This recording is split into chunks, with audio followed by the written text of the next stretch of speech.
প্রিয় ভাইরা, কোরআন নামক স্বর্ণ যারা বুঝেছে, তারা জীবন দিয়েছে, রক্ত দিয়েছে, তারা সব ত্যাগ করেছে, কোরআনকে ত্যাগ করে নাই। কথা ঠিক কিনা? নাম বলতে হয় বাংলাদেশ জামাত ইসলাম।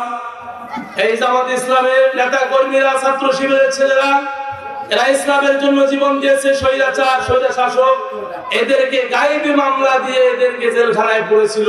কথা ঠিক কিনা? প্রিয় ভাইরা, কাজে ইসলামের পক্ষে যারা থাকবে আমরা তাদের পক্ষে আছি। কথা ঠিক কিনা? আপনারা গ্রামে গঞ্জে, শহর বন্দরে প্রত্যেকটা জায়গায় রুখে দাঁড়াবেন বাতিলদের বিরুদ্ধে, ইসলামের পক্ষে। কথা ঠিক কিনা?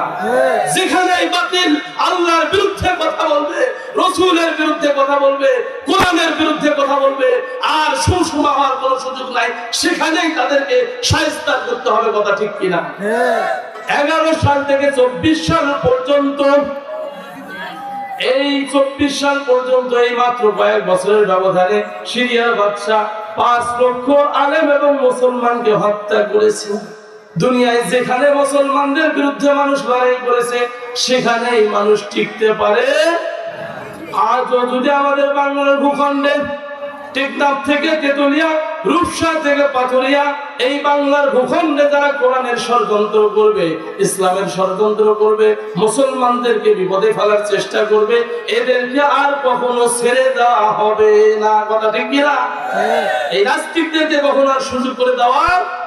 কোরআন আছে যেখানে গন্ডগোল নাই, কোরআন আছে যেখানে অশান্তি নাই।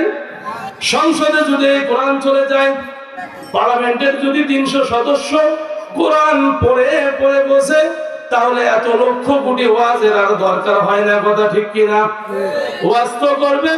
বাংলাদেশের আইন কানুন যেভাবে চলে, এই রাষ্ট্র যারা চালায়, পরিচালনা করে, 300 সদস্য পার্লামেন্টের, এরা যদি কোরআন পড়ে বোঝে, এদের দ্বারা অপকর্ম হবে না। মহান আল্লাহর দরবারে শুকরিয়া আদায় করছি।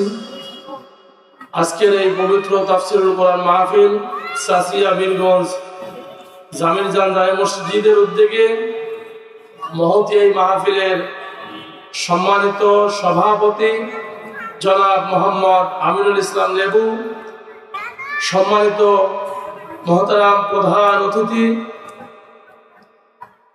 জনাব মোহাম্মদ মাজেদুর রহমান, নায়েবে আমির বাংলাদেশ জামাতে ইসলাম গাইবান্ধা জেলা শাখা,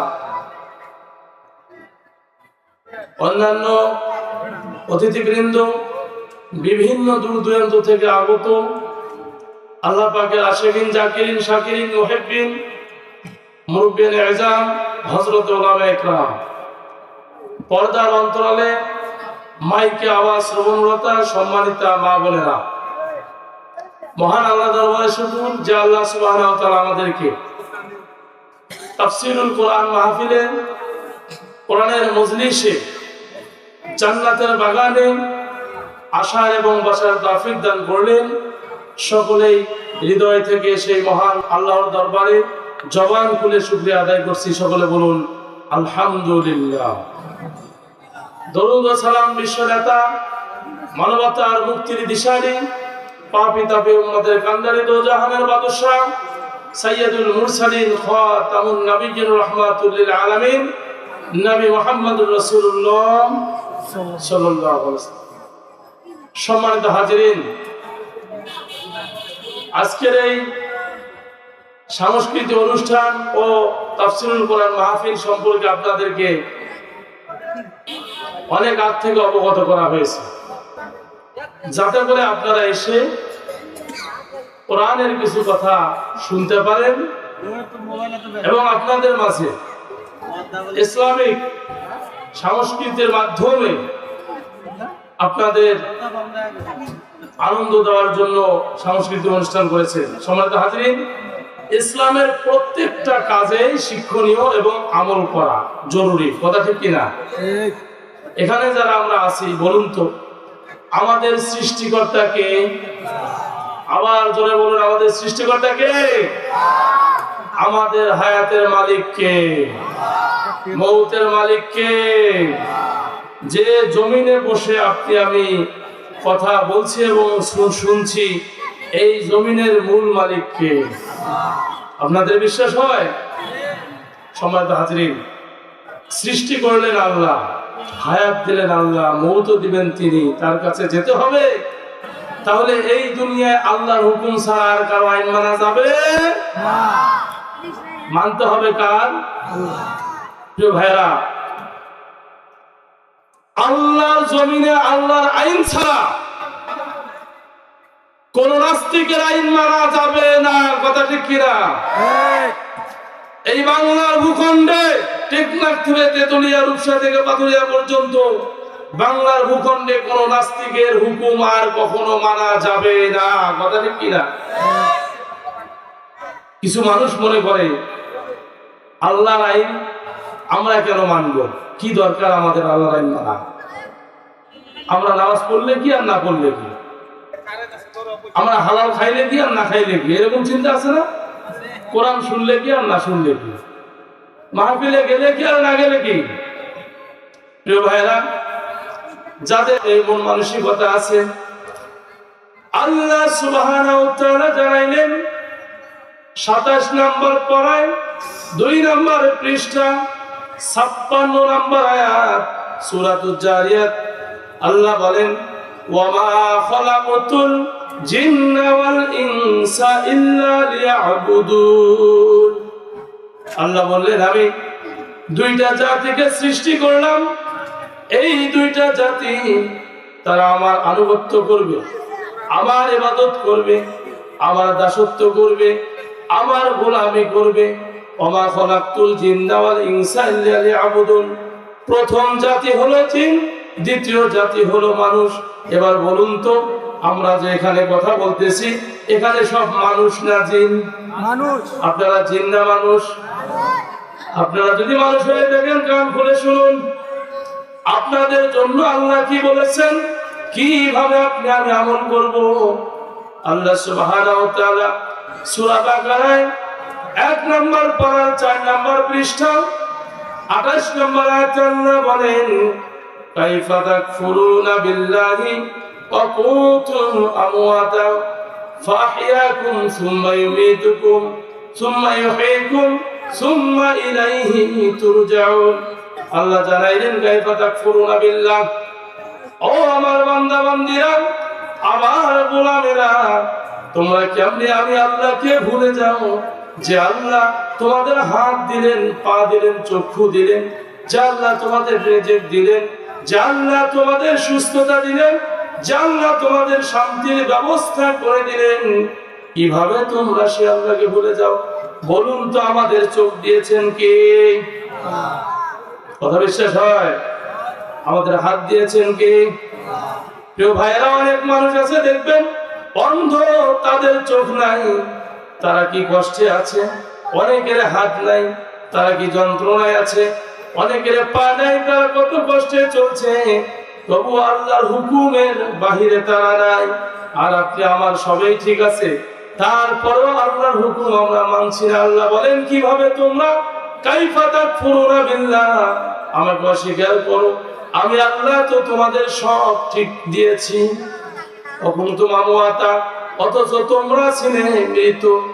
আমরা কি ছিলাম? মৃত্যু ছিলাম। কি ছিলাম? মৃত্যু ছিলাম, আমাদের অস্তিত্ব ছিল না। আল্লাহ সুবহানাহু ওয়া তাআলা সর্বপ্রথম আমাদের আদি পিতা নবী আদম আলাইহিস সালামকে বানাইলেন। আদম আলাইহিস সালামকে বানানোর যখন ইচ্ছা করলেন, আল্লাহ বললেন, ওয়াইযা ক্বালা রাব্বুকা লিল মালাইকাতি ইন্নী জাইলুন ফিল আরদি খলিফা, আমি দুনিয়াতে প্রতিনিধি সৃষ্টি করব, প্রতিনিধি পাঠাবো। প্রিয় ভাইরা, ওই সময় ফেরেশতারা বলেছিল, রব্বুল আলামিন, আমরা তো আপনার ইবাদত করি, আবার আপনি দুনিয়ার জমিনে আপনি আবার কাদেরকে পাঠাতে চাচ্ছেন? আমরাই তো আপনার গুণগান করি। আল্লাহ বললেন, ইন্নী আ'লামু মা লা তা'লামুন, আমি যা জানি তোমরা তা জানো না। সুতরাং আল্লাহ যা জানে দুনিয়ার কেউ তা জানে না। কথা ঠিক কিনা? একই সঙ্গে ঘুরে বেড়াবেন, চলাচল করবেন, আপনার সাথে ব্যক্তিরা জানবে না আপনার মনের মধ্যে কি আছে। আপনি বাসায় যাবেন, ঘুমাবেন স্ত্রীর সঙ্গে, যদি একই বিছানায় একই সাথে থাকেন, তবুও জানবে না যে আপনার মনের ভিতরে কি আছে। কাজেই প্রিয় ভাইরা, আপনার আমার হৃদয়ের কথা জানেন কে? আল্লাহ সুবহানাহু ওয়া তাআলা জানালেন দুনিয়ার মানুষ তোমাদেরকে যে আমল করতে হবে, বলুন তো আল্লাহকে মানতে হবে আল্লাহর বিধান অনুযায়ী। আর বিধান অনুযায়ী আল্লাহ বললেন দুনিয়ার মানুষ দুনিয়ায় পাঠাইলাম তোমাদের আমল করার জন্য। আর এই আমলের প্রথম সূত্র হলো ওয়াতাসিমু বিহাবলিল্লাহি জামিআ। আমার কালামুল্লাহ শরীফ কোরআনুল কারীম তোমরা দলবদ্ধভাবে আঁকড়ে ধরো। বলুন কোরআন কার? কোরআনটি কার? আল্লাহ তাআলার কোরআন। মানুষকে পড়ে পড়ে বুঝে বুঝে আমল করতে হবে। যদি আল্লাহর কোরআন পড়ে বুঝে আমল না করে তাহলে বড় বিপদ হবে। আল্লাহর কোরআন বলেছেন ইন্নামা হারামা আলাইকুমুল মাইতাতা ওয়াদ দামা ওয়া লাহমাল খিনজির ওয়া মা উহিল্লা বিহি লিগাইরিল্লাহ। আল্লাহ বললেন ইন্নামা হারামা আলাইকুমুল মাইতাতা, তোমাদের জন্য হারাম করে দিলাম মৃত প্রাণীর গোশত। মৃত প্রাণীর গরু ছাগল হাঁস মুরগি মরে গেলে খাওয়া যাবে না। ওয়া লাহমাল খিনজির সুগরও খাওয়া যাবে না। প্রিয় ভাইরা বলুন এবার আল্লাহ সুবহানাহু ওয়া তাআলা আপনাকে আমাকে দুনিয়ার মানুষকে মুসলমানদেরকে যে বললেন তোমরা মৃত্যু প্রাণীর গোশত খাবে না। যদি এই অঞ্চলে একটা গরু মরে যায় রাস্তায় যদি ফেলে দেয় কেউ কি খাবেন? আপনারা খাবেন? সেটা যদি গোশত কেউ বিক্রি করে দোষ হবে কি হবে না? এবার আসুন, মৃত্যু প্রাণীর গোশত খাওয়া হারাম, এর থেকে অধিক গুনাহ হারাম হলো সুদ খাওয়া। কি খাওয়া? যদি কোনো মানুষ শুকর খায় আপনারা কি রাখবেন তাকে এলাকায়? তার বিচার করবেন কি করবেন না? প্রিয় ভাইরা, যারা সুদ খাবে এই সুদখোরগুলো এরা এলাকায় থাকতে পারবে না, এদেরও বিচার করতে হবে। কথা ঠিক কিনা? কথা কি বুঝতেছেন? যদি মরা গরু না খান শুকর না খান তবে সুদখোরগুলোর সঙ্গে সম্পর্ক রাখা যাবে না। কথা তো আরো আছে ওমা উহিল্লা বিহি লিগাইরিল্লাহ, আল্লাহর নাম ব্যতীত যত গায়রুল্লাহর নামে প্রাণীগুলো জবাই করা হয় এগুলোর গোশত খাওয়া যাবে না। এবার আল্লাহর নাম ব্যতীত যত মাজারে গরু হয়, পীর সাহেবের নামে কিন্তু গরুটা জবাই করা হয় হুজুরের সন্তুষ্টির জন্য, আল্লাহর সন্তুষ্টির জন্য না, সেটা খাওয়া যাবে না। মূল কথা হলো আল্লাহ জানাইলেন পৃথিবীর মানুষরা আমি আল্লাহ তোমাদের সৃষ্টি করলাম, তোমাদেরকে বিধান দিলাম, তোমরা যদি আমার বিধান মানো তবে নাজাত পাবে। এবার বলুন তো এই জায়গার মধ্যে যারা আমরা আছি আজকের এই তাফসীর কোরআন মাহফিলের পরিবেশে এখানে কি কোনো গন্ডগোল হচ্ছে? গন্ডগোল হচ্ছে? কেউ কি গন্ডগোল করার নিয়ত আছে? কোরআন যেখানে তেলাওয়াত করা হয়, কোরআনের আইন যেখানে মানা হয় সেখানে কোন রকম গন্ডগোল থাকে না। তাহলে এই কোরআন যদি একজন মেম্বার কোরআন মানিয়ে যদি তিনি কোরআনের আলোচনা করে মেম্বারের ইউনিয়ন মেম্বারের অফিসের মধ্যে কোন রকম সমস্যা হবে? কোন চেয়ারম্যান যদি আল্লাহর আইন মানিয়ে ওই চেয়ারম্যান তার চেয়ারম্যানি জায়গাটা ঠিক রেখে সেখানে মানুষের হকের আয়াতগুলো পড়ে পড়ে পড়ে পড়ে যদি আমল করে তাহলে কি গম চুরি হবে? গন্ডগোল হবে? তা ভালোভাবে বুঝতেছেন তো? কোরআন আছে যেখানে গন্ডগোল নাই, কোরআন আছে যেখানে অশান্তি নাই। এই কোরআন আল্লাহ জানিয়ে দিলেন এর বিধান শুধু আপনার নিজের ভিতরে থাকবে না, নিজের পরিবারে থাকবে, এরপরে নিজের এলাকায় থাকবে, নিজের ইউনিয়নে থাকবে, এরপরে পর্যায়ক্রমে ধীরে ধীরে সংসদের ভিতরে এই কোরআন থাকবে। কথা ঠিক কিনা? সংসদে যদি এই কোরআন চলে যায়, পার্লামেন্টের যদি 300 সদস্য কোরআন পড়ে পড়ে বসে তাহলে এত লক্ষ কোটি ওয়াজের আর দরকার হয় না। কথা ঠিক কিনা? ওয়াজ তো করবে বাংলাদেশের আইন কানুন যেভাবে চলে এই রাষ্ট্র যারা চালায় পরিচালনা করে 300 সদস্য পার্লামেন্টের, এরা যদি কোরআন পড়ে বোঝে এদের দ্বারা অপকর্ম হবে না। প্রিয় ভাইরা, এখানে মাহফিলে যে কয়েকজন আছি যেহেতু গন্ডগোল হচ্ছে না সেহেতু 300 জন যদি কোরআন পড়ে বোঝে আমল করে বাংলার ভূখণ্ডে কোন রকম গন্ডগোল হবে না। এবার আসুন, আবু জেহেল যখন কোরআনুল কারীম রাসূল সাল্লাল্লাহু আলাইহি সাল্লাম পড়লেন, এটি হলো 24 নম্বর পারা 18 নম্বর পৃষ্ঠা সূরা হামিম সিজদা 26 নম্বর আয়াতে আল্লাহ বলেন وقال الذين كفروا لا تسمعوا لهذا القرآن والغوا فيه لعلكم تغلبون আল্লাহ বললেন নবীজি যখন আপনি কোরআন পড়েন তখন আবু জেহেল অর্থাৎ রাষ্ট্রে যারা আছে যাদেরকে কোরআন ভালো লাগে না, ইসলাম ভালো লাগে না, যাদেরকে জেনা ভালো লাগে, মদ ভালো লাগে, নারী ভালো লাগে, মানুষের হক মারি খাইতে ভালো লাগে, যাদেরকে মানুষের হক নষ্ট করে নিজের শরীরের গোশত মোটা করতে মজা লাগে, এই লোকগুলো কোরআন ভালোবাসে না। এরা করলো কি? অকালাল্লাযীনা কাফারু, এই সমস্ত অস্বীকারী কাফেররা ষড়যন্ত্র করলো আর বলল লা তাসমাউ লিহাদাল কুরআন, এই কোরআন তোমরা শ্রবণ করিও না, ওয়ালগাউ ফীহি লাআল্লাকুম তাগলিবুন। যখন এই কোরআন পড়া হয় তখন গন্ডগোল সৃষ্টি করো, হট্টগোল সৃষ্টি করো, যাতে করে আল্লাহর বিধান এই কোরআন মানুষ না বোঝে। যদি মানুষ কোরআন বোঝে তাহলে কোরআনের আরেকটি নাম হলো আল ফুরকান, সত্য মিথ্যা পার্থক্য করে দিবে, অন্যায়কারীরা পালাইতে দিশ পাবে না। কথা ঠিক কিনা? প্রিয় ভাইরা আমার, যখন এই আয়াত নাযিল হয়ে গেল ওই সময় রাসূলকে যখন জানানো হলো, আবু জেহেল তখন বন্ধ করে দিল কোরআনের আইন।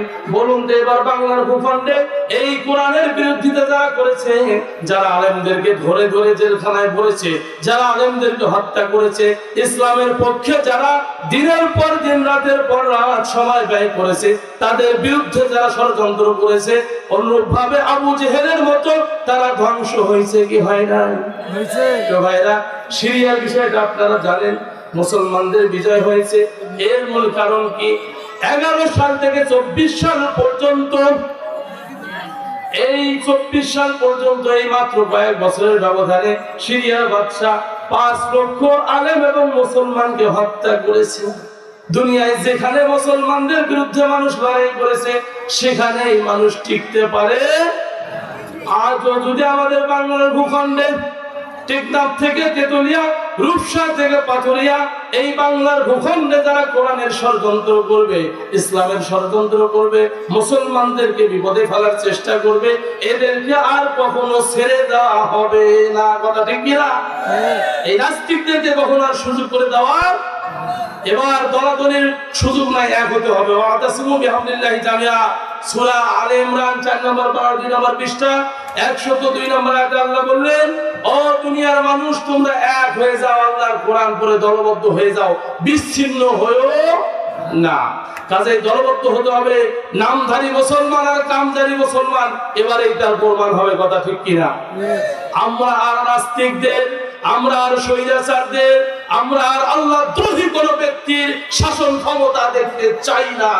কথা ঠিক কিনা? আমরা দেখতে চাই বাংলার ভূখণ্ডে ইসলামী শাসন। কথা ঠিক কিনা?